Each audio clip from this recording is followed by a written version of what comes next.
Welcome back friends. Hope you are doing good and enjoying the videos of Fragmenting Wisdom. Here I am back with the next video. It is on identifying environmental aspects and associated impact, which is one of the very important requirement of ISO 14001 standard. Please do watch the complete video in order to understand this topic. Those who have not yet subscribed, please do subscribe and press bell icon to get the notification about new video uploads. Your likes and your comments are motivating factor for us. So keep us motivating by providing your likes and valuable comments.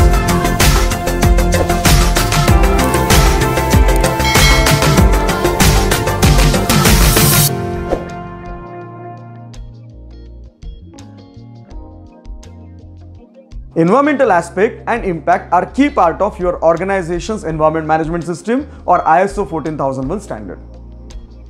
An aspect and impact identification is a risk assessment methodology with respect to the environment.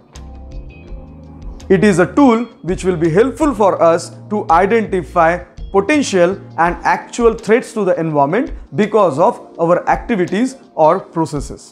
We can also prioritize the significant aspects to protect our environment. But the challenge is that there is no specific approach defined for identification of environmental aspect and impact. However, in QBiz, we have designed 4 to 5 exclusive methods for conducting environmental aspect impact study. I cannot explain all approaches here, but yes, I can help you to understand the concept. To learn environmental aspect impact study, first of all, we should know what environment is with respect to our organization. Surrounding in which organization operate is called as environment.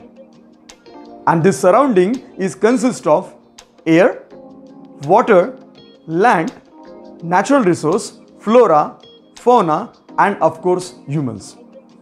Flora are also called as plants and fauna are animals. Environmental aspect is an element of organization activities, processes or services which can interact with the environment. Identifying environmental aspect is based on activities which we carry out in our organization. In every process, there are multiple activities which we carry out. So for each activity, we can identify environmental aspects. Consider you are performing a car washing activity. So, cleaning agent, used water, electricity which we use are environmental aspects. If in a process, heating is an activity, so emission from boiler, generated heat are to be considered as environmental aspects. We will take one more example. If material unloading is an activity, used or broken hand pallets, used wooden pallets are considered as environmental aspects. It is so simple. We need to identify processes in our organization. For each process, we need to define the activities, and for each activities, we need to find out the inputs. The used, broken or expired inputs are considered as environmental aspects. An environmental aspect can be further classified into two types: direct environmental aspect and indirect environmental aspect. Direct environmental aspect. A direct environmental aspect is one that is directly generated during an activity or process and can therefore be controlled. Indirect environmental aspect. Indirect environmental aspects are typically those that arise before an activity or after an activity. Aspects which arise before the activity are called as upstream aspects, and aspects which arise after the activity are called as downstream aspects.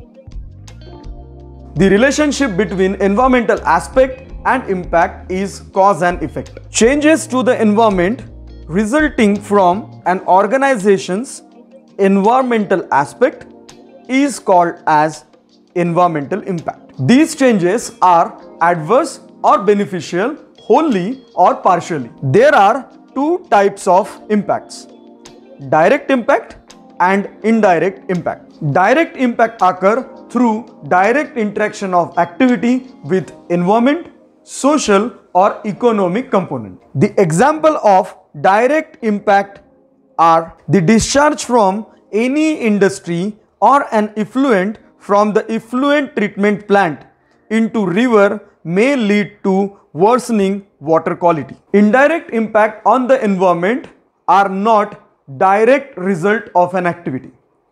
Indirect impacts are also called as secondary impacts. For an example, ambient air SO2 level increase due to stack emissions in our industry, and that may deposit on land, further converting it into SO4, that is sulfate, and cause acidic soil.